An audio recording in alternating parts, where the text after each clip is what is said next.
Alors, j'espère que vous avez bien regardé les deux capsules d'Allo Prof. Là. La première expliquait justement qu'est-ce que c'était que la réfraction, mais la deuxième était vraiment importante parce que vous aviez la formule qui vous permettait finalement de trouver les inconnus, tout dépendant de ce qu'on cherche. Des fois c'est l'angle, des fois c'est l'indice de réfraction. Je sais que dans la formule d'Allo Prof, il écrit vraiment N1 sin de θ1. Mais moi, je peux bien, moi souvent j'écris I tout simplement pour l'angle incident et l'autre R pour réfracté. Je trouve ça moins compliqué, mais bon, les deux sont super bien. Donc, cette vidéo-là, je vais vous donner la réponse du numéro 1. Il y en a 5, donc je ferai les 5 à tour de rôle.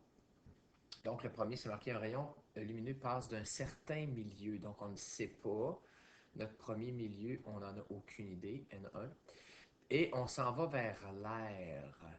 Donc, l'air, nous savons que l'indice de réfraction, c'est 1, étant celui du vide, là, comme on s'en était déjà parlé en classe.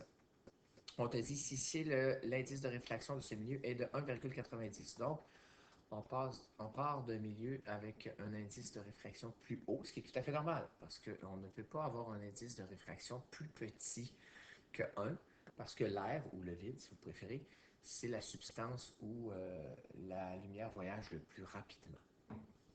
Nous avons ici et que l'angle du rayon avec la droite normale, c'est toujours important de le prendre par rapport à la normale, dans le milieu est de 23. Donc ça, c'est mon angle incident dans mon milieu inconnu, il vaut 23. Et quel est l'angle avec la normale dans l'air? Ben, c'est mon fameux R que je cherche. Donc si je remplace tout ça, j'ai 1,90 fois sin de 23.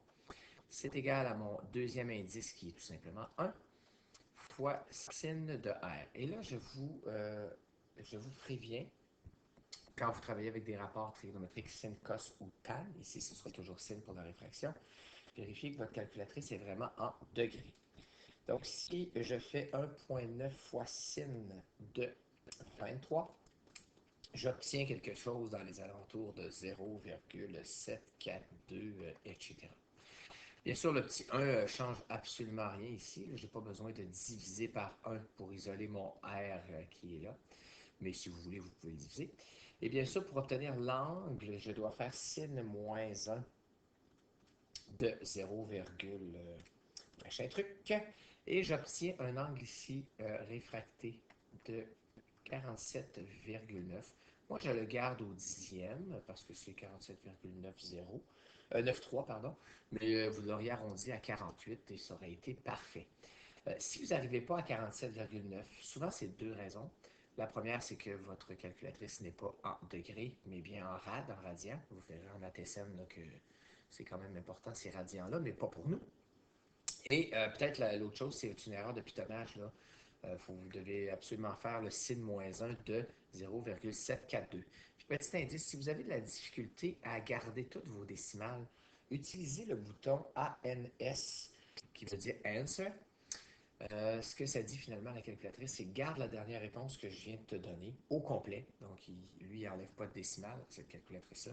Vous allez toujours obtenir une réponse beaucoup plus juste.